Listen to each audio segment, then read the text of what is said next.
Bemorimiz Navoiy viloyatidan 33 yosh, tashxisi L5 S1 sohasida sekvestrlangan dischura. Bugun bemorimizga endoskopik dischurani olish amaliyoti bajaryapmiz. Bemor oyoqlarida uyushish kuchsizliklar boshlangan. Grija uzoq vaqt turilishi natijasida bemorning chap oyog'ida doimiy og'riq, uyushish kuchsizliklar bo'lgan. Sababi nimaga? Sababi mana bu yerda karishok. Mana bu yerda karishok, mana bu karishok, nerv. Mana bu grija. Mana grija mana qisib qolgan. Bu hech qachon ichkariga kirib ketmaydi, mana chiqaribdi. Bu hech qachon ichkariga mana shu narsa mana bu hali yarmi. Qolgani ichkariga turibdi. Buni ham olamiz hozir. Bu narsa so'rilib ichkariga kirib ketmaydi. O'shani juda ko'plar buni yo'q qilamiz, nima qilamiz deydi, lekin bu hech qachon yo'q bo'lmaydi. Mana shuncha kattalikdan chiqyapti. Mana shu. Buni vaqtida olib tashlasa bemorda og'riq bo'lmaydi. Oyoqlarda kuchsizlik bo'lmaydi. Bemor bemalol kelajakda o'zini ish faoliyatini tiklashi va har xil asoratlarga olib kelmasligi kerak.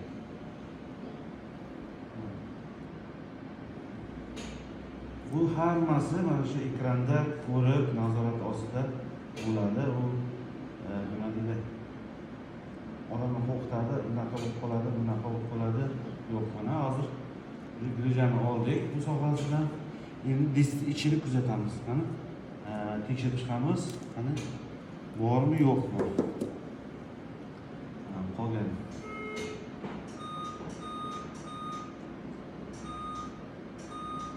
Sekvestrga oldik. Endi diskni ham ichini bir qator ko'rib chiqib tekshiramiz. Mana bu karishok buni bemalol surilyapti. Tomonga mana bu grijani qolgan kapsulasi, mana bu hali grija ichkarida ancha bor. Mana bularni olamiz.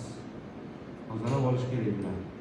Olmasa, olinmasa bular yana qayta chiqish ehtimoli bo'ladi. Mana shuning uchun e'tiborli bo'lish kerak. Obязательно diskni ichini ham imkon qadar kasallangan diskni tozalab olish kerak. Mana shu tozalab olamiz. Tozalab olamiz.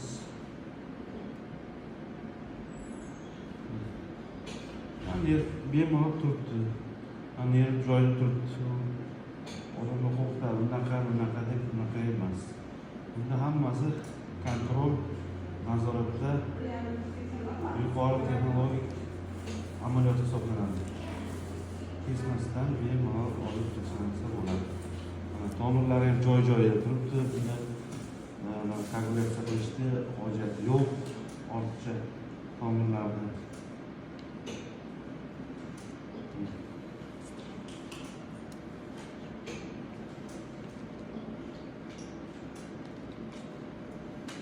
qonamaydi. Qulaylik shu. Hozir bu. Nervimizni pulsatsiyasi ham joyiga keldi. Doim mana shunday yurak urganda urib turish kerak bu nerv.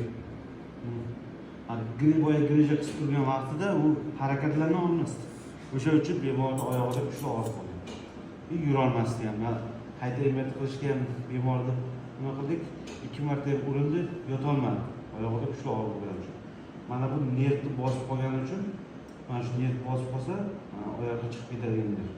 Mana bu yog'i pastga tushib ketadigan katta nerv hisoblanadi. Buni bosib qolgandan keyin doim og'riq bo'ladi.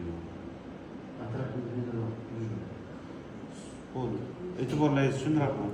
Bemorimizni ertaga bemalol turg'izib yurgizib, harakatlantirishimiz mumkin. Aytgancha, bemorda siydik tutilish belgilari ham paydo bo'lgan. Shu darajagacha olib bormaslik kerak. Suv quyiladi.